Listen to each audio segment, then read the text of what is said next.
Les gros titres sont passés à autre chose. Maduro est à New York.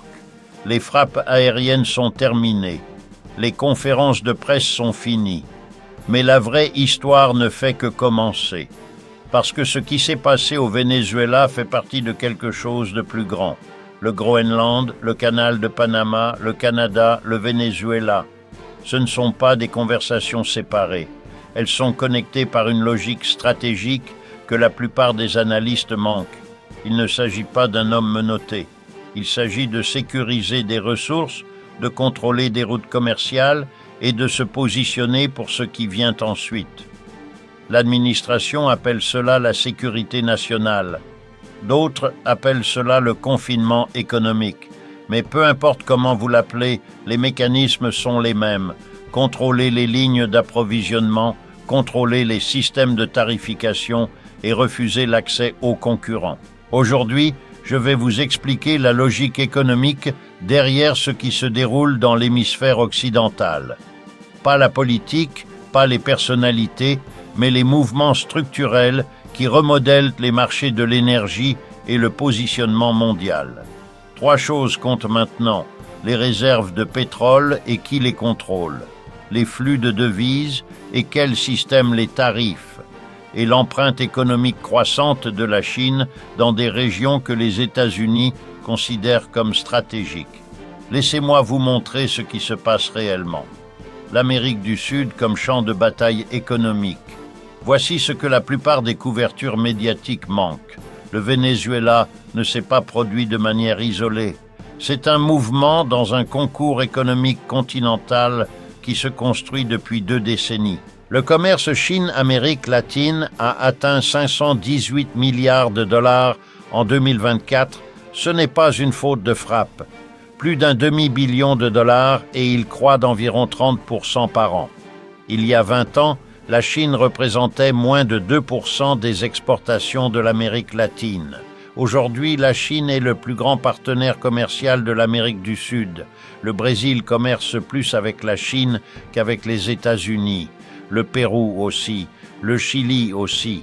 L'Équateur vient de signer un accord de libre-échange avec Pékin en 2024. Le Nicaragua a fait de même. 22 des 33 nations d'Amérique latine et des Caraïbes ont rejoint l'initiative Ceinture et Route de la Chine. Ce ne sont pas que des statistiques commerciales, c'est de l'infrastructure. La Chine possède ou exploite maintenant des ports majeurs au Pérou, au Brésil, au Panama et en Équateur. Le port de Chancay au Pérou qui vient d'ouvrir est conçu pour gérer les exportations de 6 pays sud-américains directement vers l'Asie, excluant complètement les États-Unis de la chaîne d'approvisionnement. Donc quand vous entendez parler du Venezuela, comprenez le contexte. Les États-Unis regardent leur sphère d'influence historique se déplacer économiquement vers Pékin.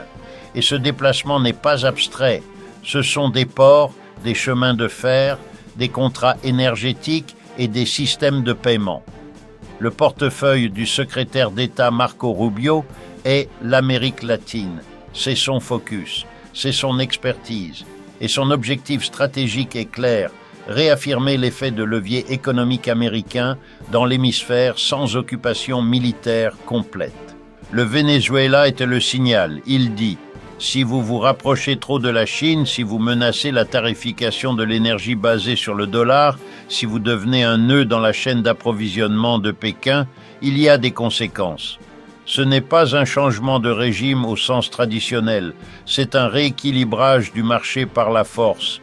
La question de la dénomination du pétrole. Maintenant, parlons de ce dont il s'agit vraiment, pas le volume de pétrole, la dénomination du pétrole. Le Venezuela possède les plus grandes réserves prouvées de pétrole sur Terre, environ 300 milliards de barils, mais la production s'est effondrée. Sous Maduro, la production est passée de plus de 3 millions de barils par jour à moins d'1 million. L'infrastructure s'est dégradée, les investissements se sont arrêtés, les travailleurs qualifiés ont fui. Donc, si le Venezuela ne produit pas beaucoup de pétrole, pourquoi est-ce important stratégiquement? Parce que ce n'est pas une question de production actuelle, c'est une question de contrôle futur. Voici les mécanismes. Pendant 50 ans, le pétrole mondial a été tarifé en dollars américains. Ce système, appelé le pétrodollar, crée une demande automatique pour la monnaie américaine. Chaque pays qui a besoin de pétrole a besoin de dollars pour l'acheter.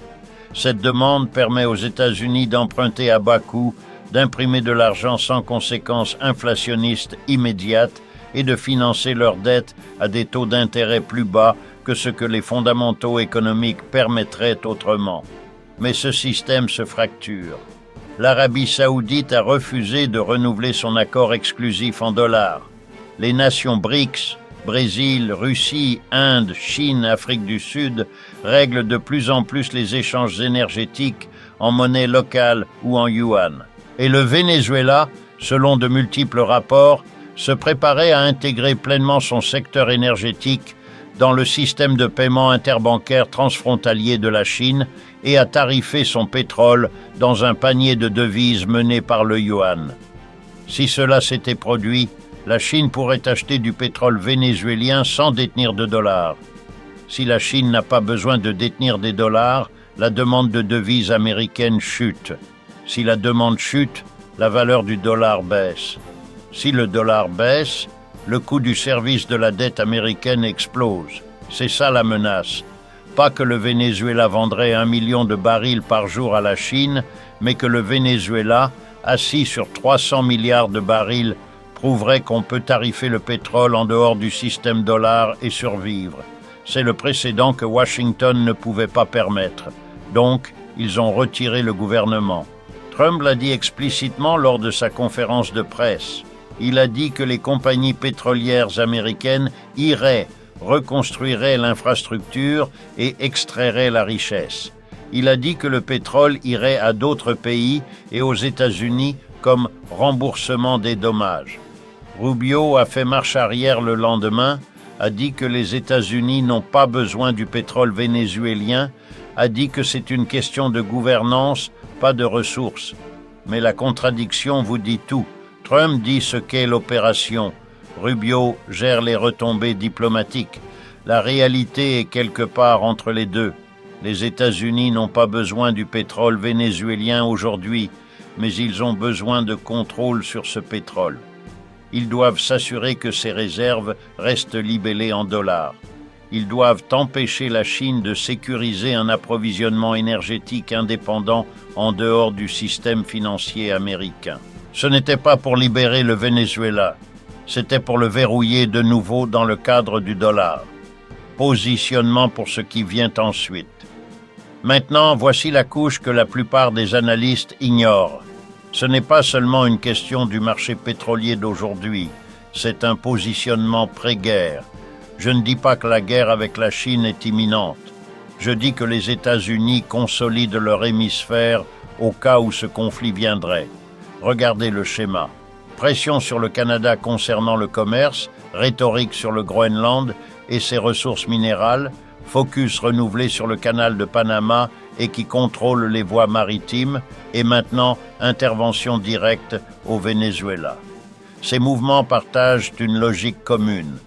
Sécuriser l'arrière-cour, contrôler les lignes d'approvisionnement critiques, refuser aux adversaires l'accès aux ressources et à l'infrastructure dans l'hémisphère occidental. Avant de combattre une grande puissance, vous sécurisez vos arrières. Vous vous assurez que votre énergie est fiable, que vos routes commerciales sont protégées et que vos voisins ne fournissent pas de profondeur stratégique à votre adversaire. Le Venezuela correspond à ce calcul. Ce n'est pas une question de combattre Maduro, c'est de s'assurer que si les tensions avec la Chine escaladent, les plus grandes réserves de pétrole d'Amérique du Sud ne deviennent pas une bouée de sauvetage énergétique chinoise. C'est de l'intendance stratégique. Sécuriser les ressources, verrouiller les contrats, contrôler les cadres d'assurance et d'expédition avant qu'il ne soit nécessaire dans une crise. Le cadrage politique domestique est différent. Bien sûr, l'administration parle de la doctrine Monroe, de la sécurité nationale, de la défense de l'hémisphère. Ce langage résonne avec les électeurs américains. Ça sonne décisif, fort, protecteur. Mais la stratégie sous-jacente est le confinement économique. empêcher la Chine de sécuriser un accès indépendant aux ressources critiques et utiliser la force militaire pour imposer ce confinement quand la pression économique échoue. Ce que cela signifie pour les prix et les marchés. Donc, qu'est-ce que cela signifie pour les marchés réels, pour les prix du pétrole, pour l'essence à la pompe? À court terme, pas grand-chose. La production actuelle du Venezuela est si basse, moins d'1 million de barils par jour, que la retirée de l'approvisionnement mondial ne fait pas bouger les prix. L'OPEP a une capacité de réserve. Le schiste américain peut augmenter. Le marché absorbe la perturbation. Mais les marchés ne réagissent pas seulement à l'offre actuelle, ils réagissent aux attentes. Et l'attente ici est que les compagnies pétrolières américaines iront éventuellement au Venezuela, reconstruiront l'infrastructure et remettront la production en ligne. Si cela arrive, si la production du Venezuela revient à 3 millions de barils par jour au cours de la prochaine décennie, c'est un approvisionnement supplémentaire significatif, du brut lourd compatible avec les raffineries de la côte du Golfe, tarifées en dollars. Les actions énergétiques ont déjà commencé à intégrer ce scénario, des attentes de réinitialisation de contrats, d'assouplissement des sanctions pour des opérateurs sélectionnés, d'accès préférentiel pour les entreprises américaines. Mais voici le risque. Reconstruire l'infrastructure pétrolière vénézuélienne prendra des années et des dizaines de milliards de dollars, et cela nécessite une stabilité politique. Si le Venezuela descend dans un conflit interne, si le gouvernement de transition manque de légitimité, si des mouvements de résistance perturbent les opérations, rien de cet investissement ne se produit. Donc les marchés parient sur le scénario optimal. Transition en douceur, gouvernement coopératif, reconstruction rapide de l'infrastructure. C'est optimiste. Pour les consommateurs, les prix de l'essence ne baisseront pas immédiatement. Les prix de détail suivent les marchés du brut avec des semaines ou des mois de retard et les impacts régionaux varient. Les raffineries de la côte du Golfe bénéficient en premier. Les autres régions voient des effets plus petits. L'impact psychologique pourrait être plus grand que l'impact économique. La perception de la sécurité énergétique, du contrôle américain sur l'approvisionnement, de la dépendance réduite au pétrole du Moyen-Orient. Cette perception façonne les débats politiques et le sentiment des électeurs, même si le changement de prix réel est minimal. L'Europe et la pression financière. Maintenant, parlons du rôle de l'Europe. Parce que pendant que l'action militaire se passait au Venezuela, la pression financière se passe dans les capitales européennes. Les gouvernements européens ont gelé les actifs du gouvernement vénézuélien. Les banques ont reçu l'ordre de scruter les transactions. Les assureurs révisent la couverture pour le transport lié au Venezuela. Cela crée des points d'étranglement qui vont au-delà de l'opération militaire. Si vous ne pouvez pas assurer un pétrolier, vous ne pouvez pas déplacer du pétrole. Si vous ne pouvez pas faire passer des paiements par les banques européennes, vous ne pouvez pas régler des contrats. Si vos actifs sont gelés à Londres ou Francfort, vous perdez de la liquidité. C'est ainsi que fonctionne la guerre économique moderne. Les États-Unis fournissent la pression militaire. L'Europe fournit l'isolement financier. Ensemble, ils créent un système où la résistance devient économiquement insoutenable. Pour les élites vénézuéliennes, c'est une crise. Leur richesse est liée à des comptes étrangers, de l'immobilier à Miami et Madrid, des investissements sur les marchés internationaux. Si ces actifs sont gelés ou saisis, leur capacité à opérer politiquement s'effondre. Cela donne aux États-Unis un levier de négociation, pas seulement avec le cercle intérieur de Maduro, mais avec quiconque vient ensuite. Le message est clair. Coopérez et vos actifs sont en sécurité. Résistez et vous êtes financièrement isolés. La fin de partie à laquelle personne ne répond. Donc, voici la question qui devrait dominer l'analyse, mais qui ne le fait pas. Qui gouverne réellement le Venezuela maintenant? Trump a dit que les États-Unis allaient diriger le pays. Rubio a dit non, Les structures existantes géreront la gouvernance quotidienne. La vice-présidente Delcy Rodriguez est apparue à la télévision d'État affirmant qu'elle est toujours en charge. La leader de l'opposition Maria Corina Machado dit qu'Edmundo González devrait assumer la présidence. Il n'y a pas de clarté et c'est un problème, parce que la gouvernance, ce ne sont pas des discours, c'est l'application. C'est qui signe les contrats, qui collecte les revenus, qui contrôle les forces de sécurité, qui garantit les cadres juridiques pour l'investissement. Pour l'instant, personne n'a de réponse claire. Et cette incertitude gèle tout. Les compagnies pétrolières n'investiront pas des milliards sans savoir avec qui elles négocient. Les banques internationales ne feront pas passer de paiements sans clarté juridique. Les compagnies maritimes ne déplaceront pas de cargaison sans garantie d'assurance. Donc vous avez 3 voies possibles vers l'avant. Voie 1, transition contrôlée. Les États-Unis négocient un accord avec les restes du gouvernement existant et l'opposition. Une autorité de transition est établie. Les contrats pétroliers sont renégociés. Les flux de revenus sont restructurés. C'est le scénario optimal. Cela nécessite la coopération de multiples factions et des années de construction institutionnelle. Voie 2, fragmentation. Le gouvernement se fracture. Des centres de pouvoir régionaux émergent. Certaines zones contrôlées par des unités militaires loyales à l'ancien régime, d'autres par des groupes d'opposition, d'autres par des réseaux criminels qui remplissent le vide. La production de pétrole reste perturbée. L'investissement ne se produit pas. La crise humanitaire s'aggrave. C'est le scénario Irak-Libye. Voie 3, contre-pression économique. La Chine n'accepte pas le résultat. Pékin continue d'acheter du pétrole via des pétroliers fantômes, fournit un soutien financier aux éléments de résistance, utilise son levier dans d'autres pays d'Amérique latine pour isoler les structures soutenues par les États-Unis, transforme le Venezuela en un champ de bataille économique à long terme. C'est le scénario de compétition entre grandes puissances. Aucune de ces voies n'est propre. Aucune ne se résout rapidement. Et l'administration Trump n'a pas articulé laquelle elle poursuit ou comment elle prévoit de naviguer dans la complexité. C'est une manœuvre économique à hauts enjeux sans fin de partie claire. Et c'est dangereux. Ce que cela signifie pour l'avenir. Laissez-moi ramener cela à ce qui compte pour comprendre la vue d'ensemble. L'opération Venezuela n'était pas à propos de Maduro. C'était à propos du contrôle des ressources énergétiques, du maintien des systèmes de tarification basés sur le dollar et de la contre-offensive à l'expansion économique de la Chine dans l'hémisphère occidental. Le Groenland, Panama, le Canada, le Venezuela. Ils sont tous connectés.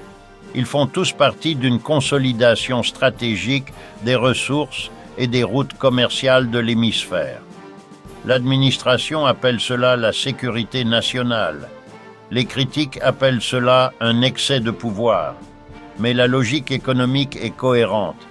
Sécuriser les lignes d'approvisionnement, contrôler les mécanismes de tarification, refuser l'accès aux concurrents. Que cette stratégie réussisse dépend de variables que personne ne peut prédire. Le Venezuela peut-il être stabilisé ? Les compagnies pétrolières investiront-elles ? Comment la Chine répondra-t-elle ?